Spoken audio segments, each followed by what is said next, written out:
Hello students, welcome to the my YouTube channel math and English का खेल। चलिए यहाँ पे एसएससी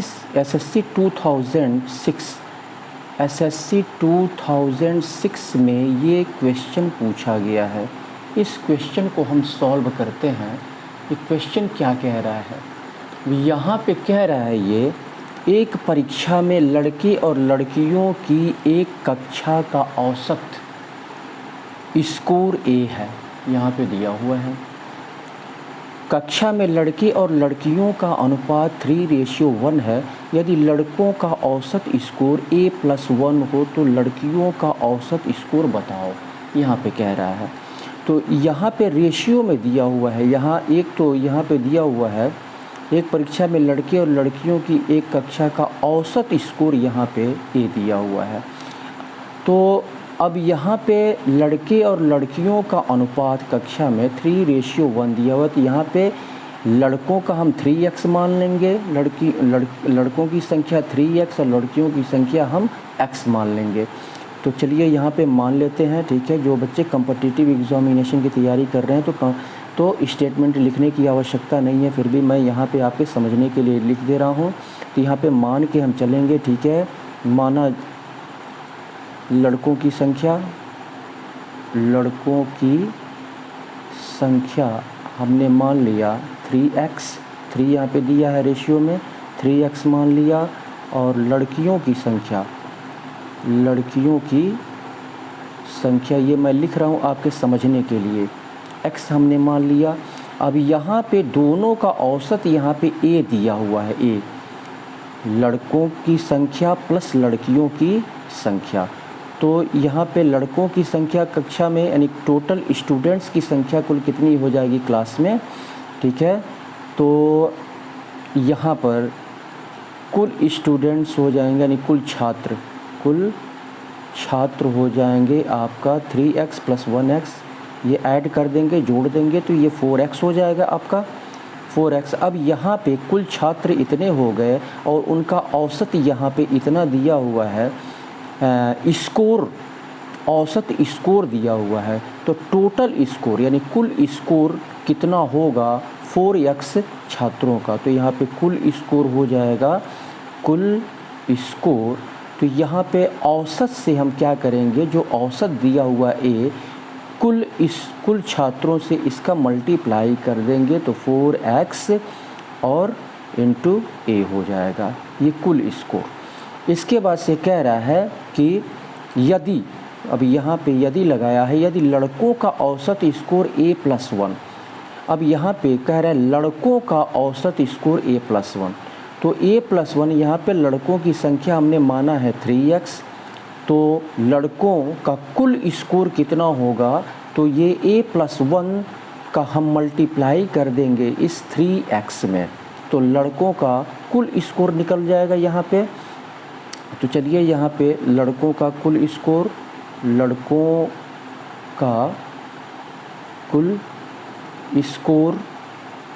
इक्वल टू यहाँ पे क्या हो जाएगा, लड़कों का कुल स्कोर, तो लड़कों की संख्या यहाँ पे 3x है, 3x, और ये एवरेज जो है यानी औसत जो है A+1 हो जा रहा है, तो एवरेज से इसको मल्टीप्लाई कर देंगे, A+1 से हम मल्टीप्लाई कर देंगे। इसके बाद से यहाँ पे पूछ रहा है तो लड़कियों का औसत स्कोर बताओ। अब लड़कियों का औसत स्कोर हमको नहीं पता है, तो यहाँ पे लड़कियों का औसत स्कोर हम यहाँ पे मान लेंगे, यानी माना लड़कियों का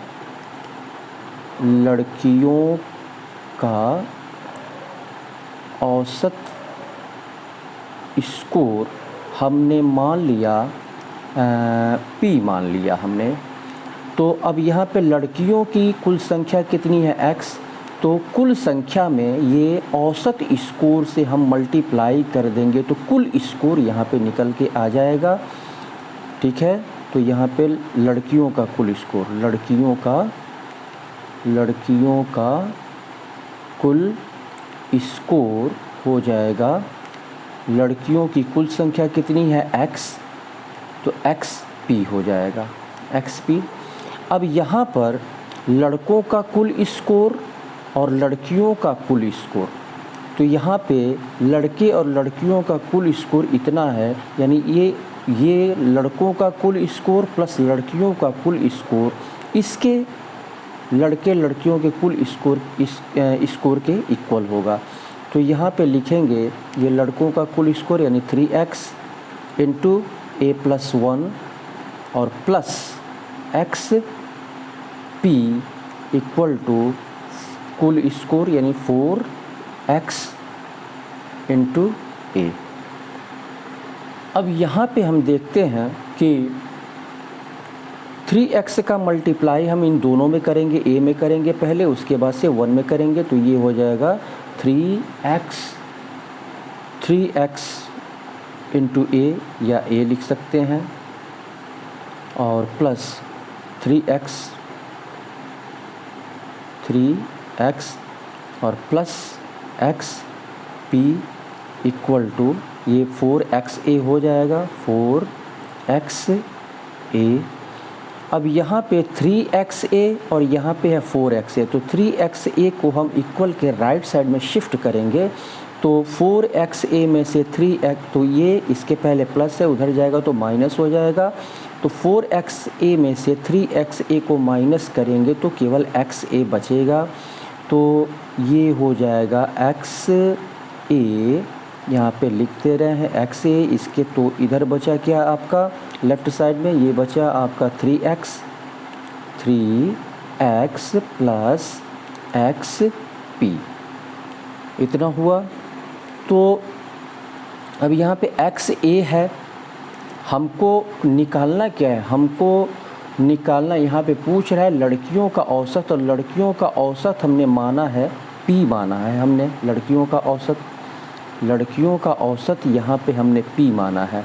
तो क्या करेंगे, अब यहाँ पर xa, यहाँ पे 4xa है, यहाँ पे 3xa है, तो ये आपका, तो इसको हम सॉल्व करते हैं। यहाँ पे हो गया आपका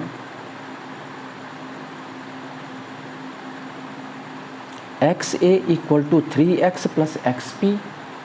तो यहाँ पे हम क्या करेंगे, xa equal to 3x plus xp, x इसमें भी है, x इसमें भी है, x को हम कॉमन ले लेते हैं, बचा क्या 3 प्लस p हो गया आपका। अब इसके बाद से x को हम इक्वल के लेफ़्ट साइड में शिफ्ट करेंगे, तो ये डिवाइड हो जाएगा, यानी x से x कैंसिल हो जाएगा यहाँ पे, तो बचा क्या आपका a equal to 3 plus p। हमको p निकालना है, क्योंकि हमने p जो है क्या माना है, लड़कियों का औसत हमने p माना है, तो 3 को हम लेफ़्ट साइड में शिफ्ट करेंगे, तो ये इसके पहले प्लस है, तो ये हो जाएगा आपका a-3। तो ये p का यहाँ पे लड़कियों का औसत ये हो जाएगा a-3, यही पूछ रहा है, यही जो है आपका आंसर हो जाएगा। तो इस तरह से हम क्वेश्चन को सॉल्व करेंगे। ये एसएससी 2006 में इस क्वेश्चन को पूछा गया है, एसएससी 2006 में एसएससी में इस क्वेश्चन को पूछा गया है। तो इस टाइप के क्वेश्चंस आपके एसएससी, रेलवे, बैंक, यूपीएसआई इन सब में पूछे जाते हैं या टेट में पूछे जाते हैं। क्वेश्चन को भली भांति समझने की आवश्यकता है। अगर क्वेश्चन को आप अच्छी तरह से समझ गए तो क्वेश्चन बहुत डिफ़िकल्ट नहीं है, ठीक है, इसको ईज़िली आसानी से इसको सॉल्व किया जा सकता है। इसके बाद से चलिए हम नेक्स्ट क्वेश्चन को सॉल्व करते हैं, ये एवरेज से ही रिलेटेड है। चलिए क्वेश्चन नंबर 2 को यहाँ पे सॉल्व करते हैं। तो ये क्वेश्चन कह रहा है कि एक यात्री अपनी यात्रा का आधा यानी 6 किलोमीटर प्रति घंटा और फिर शेष आधा जो बच रहा है 3 किलोमीटर प्रति घंटा की चाल से पूरा करता है।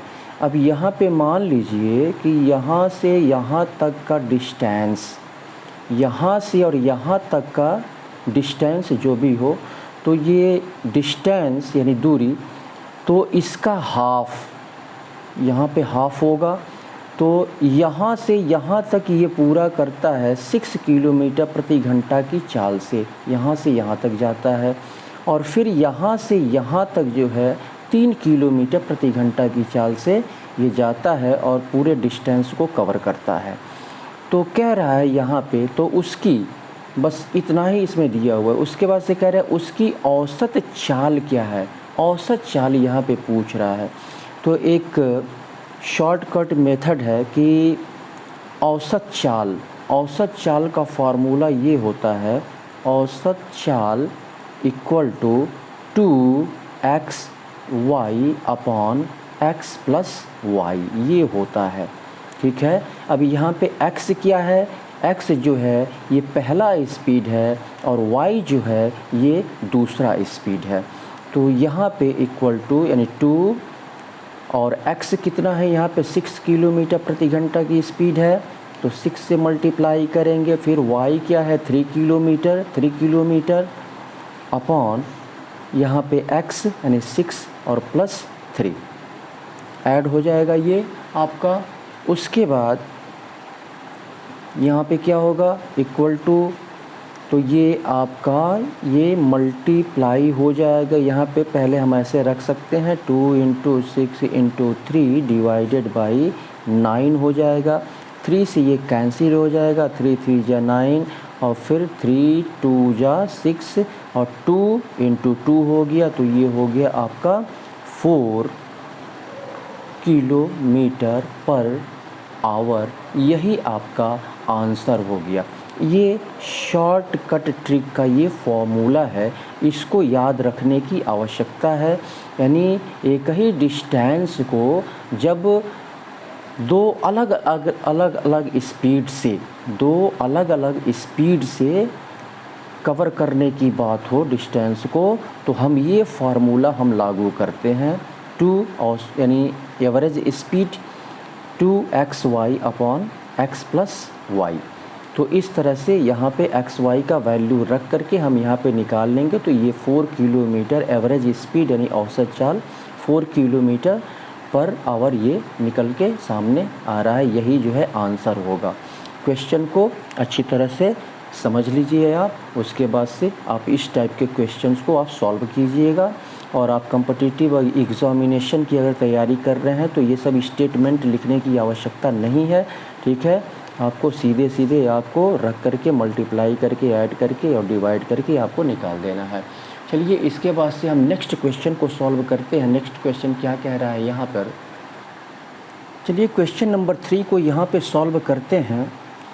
तो हिंदी मीडियम वाले बच्चे इसको हिंदी में समझ लेंगे क्या कह रहा है क्वेश्चन, इसको नोट कर लेंगे। एक ट्रेन मूव करती है with A speed of 30 kilometre per hour for 12 minutes. यानी कह रहा है एक ट्रेन जो है 12 मिनट तक यानी 12 मिनट तक, आप ऐसे लिख लेंगे, एक ट्रेन 12 मिनट तक 30 किलोमीटर प्रति घंटा की चाल से मूव करती है। एंड और फॉर नेक्स्ट, और नेक्स्ट डिस्टेंस वह जो है 8 मिनट्स, और फिर ये डिस्टेंस कह रहे हैं फॉर नेक्स्ट 8 मिनट्स, और अगले 8 मिनट तक कह रहा है, और अगले 8 मिनट तक at a speed of 45 kilometre per hour, और अगले 8 मिनट तक जो है वह 45 किलोमीटर प्रति घंटा की चाल से वह मूव करती है। तो कह रहा है what is the average speed for the whole journey. अब यहाँ से चाहें तो हम डिस्टेंस निकाल सकते हैं। यहाँ पे स्पीड दिया हुआ है और यहाँ पे टाइम भी दिया हुआ है, तो यहाँ पर यानी 12 मिनट्स में कितना डिस्टेंस यह कवर करेगा ये हमको देखना है पहले। और यहाँ पे फिर 8 मिनट्स में कितना डिस्टेंस यह कवर करेगा, इसको हम देख लेते हैं। ठीक है, तो यहाँ पे फर्स्ट डिस्टेंस कवर यहाँ पे लिख दे रहा हूँ। फर्स्ट यानी पहली दूरी जो कवर किया जाता है, first distance first distance covered, first distance covered इन 12 मिनट्स, 12 मिनट्स।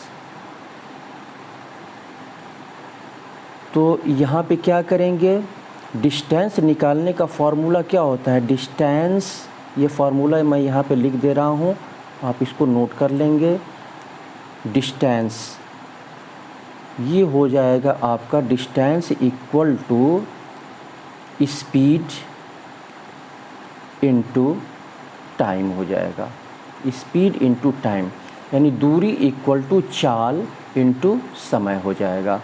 तो यहाँ पे डिस्टेंस यहाँ निकल जाएगा, स्पीड क्या है, पहला speed 30 kilometre, 30 kilometre per hour और पर आवर, और यहाँ पे टाइम दिया हुआ है मिनट में, तो 60 मिनट। तो यहाँ पे किलोमीटर पर आवर दिया हुआ है, तो इसको हम क्या करेंगे, ये इसको भी हम क्या करेंगे, ये 30 किलोमीटर पर आवर है, तो हम क्या करेंगे 60 से ये 12 मिनट को हम क्या करेंगे, इसको भी हम, इसको घंटे में हम बदल लेंगे, तो 60 मिनट इक्वल टू 1 आवर होता है। तो ये हम क्या करेंगे 12 से या 60 से इसको डिवाइड कर देंगे, 12 को 60 से हम डिवाइड कर देंगे, तो यहाँ पे इनटू यानी 12/60 हो जाएगा, ये हो जाएगा, ये कैंसिल हो जाएगा, और 2 6 जा 12, तो ये डिस्टेंस हो गया 6 किलोमीटर। अब यहाँ पे इसके बाद से दूसरा, यानी फिर सेकंड डिस्टेंस, ये तो फर्स्ट डिस्टेंस हो गया 6 किलोमीटर। अब इसके बाद से दूसरी स्पीड यानी 8 मिनट तक, तो यहाँ पे सेकंड डिस्टेंस फर्स्ट, और यहाँ पे second distance, second distance covered in 8 minutes, 8 minutes, 8 minutes में। तो यहाँ पे फिर यही formula, distance equal to speed into time. तो ये आपका हो जाएगा, स्पीड कितना है यहाँ पे 45 किलोमीटर है, तो 45 इनटू, और यहाँ पे ये टाइम कितना है यहाँ पे, तो टाइम यहाँ पे दिया हुआ है 8 मिनट्स, इसको भी हम क्या करेंगे घंटे में बदल लेंगे, तो 60 से इसको डिवाइड कर देंगे, तो यहाँ पे हो जाएगा 8 डिवाइडेड बाई 60। अब भी यहाँ पे एक अंक से ये दोनों कट जाएगा 1 डिजिट से, तो ये 15 तियाँ 45 और 15 चौको 60 और 4 दूना 8, 3 दूनी 6, 6 किलोमीटर ये भी निकल के आ रहा है। तो यानी टोटल डिस्टेंस यहाँ पे कितना हो गया, टोटल डिस्टेंस यहाँ पे नोट कर लेंगे, टोटल डिस्टेंस यहाँ पे 6 किलोमीटर और 6 किलोमीटर, तो यहाँ पे 6 + 6 ये आपका 12 किलोमीटर हो गया। अब यहाँ पे कह रहा है what is the average speed for the whole journey, average speed हमको निकालनी है। तो एवरेज स्पीड निकालने के लिए हम क्या करेंगे, तो एवरेज स्पीड हम निकालने के लिए यहाँ पर ऊपर कर लेते हैं इसको, तो अब यहाँ पे देखते हैं कि टोटल टाइम जो लिया गया, टोटल टाइम यानी पहला 12 मिनट्स और दूसरा 8 मिनट्स, तो यहाँ पे लिख देंगे total time taken, total time taken, तो ये 12 और प्लस 8 मिनट्स यानी ये हो गया 20 मिनट्स। अब 20 मिनट्स को हम क्या करेंगे, इसको 20 मिनट्स को हम घंटे में बदल लेंगे, तो ये 60 से हम क्या करेंगे, इसको 60 मिनट इक्वल टू 1 आवर होता है, 1 घंटा होता है, तो इसको 60 से हम डिवाइड कर देंगे, तो ये घंटे में निकल जाएगा, यानी 20/60, 10 से 10 कैंसिल, 2 1 जा 2, 2 3 जा 6, यानी 1/3 ये आवर्स हो गया, 1/3 आवर। अब हम क्या करेंगे, यहाँ पे कह रहा है average speed for the whole journey के लिए, तो टोटल जर्नी यहाँ पे कितना निकला है 12 किलोमीटर। टोटल जर्नी यहाँ पे 12 किलोमीटर निकला हुआ है। तो होल जर्नी के लिए तो ये 12 को हम क्या करेंगे, ये यहाँ पर speed, what is the average speed पूछ रहा है यहाँ पे। तो एवरेज स्पीड तो यहाँ पे रख लेंगे एवरेज स्पीड यहाँ पे रख लेंगे। तो एवरेज स्पीड यानी चाल इक्वल टू क्या होता है, दूरी बटे समय। टोटल डिस्टेंस कितना है 12 और समय कितना यहाँ पे है 1/3। तो यहाँ पर अगर हम इसको ऐसे भी लिख सकते हैं, आपके समझने के लिए मैं लिख दे रहा हूँ यहाँ पे, ये 12 डिवाइडेड बाई 1/3। अब इसको इनटू में कन्वर्ट करेंगे, तो ये डिनोमिनेटर यानी ये हर जो है ऊपर चला जाएगा और न्यूमरेटर नीचे आ जाएगा। तो ये हो जाएगा आपका 12 इंटू केवल 3 हो जाएगा, तो ये हो जाएगा 36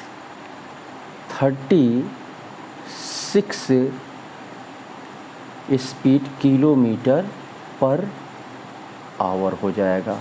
यही जो है आंसर हो जाएगा। तो इस तरह से हम क्वेश्चन को सॉल्व करेंगे, ठीक है। 36 किलोमीटर पर आवर यानी क्वेश्चन को अच्छी तरह से आपको समझना है और समझने के बाद तब जो है क्वेश्चन को हम सॉल्व करेंगे।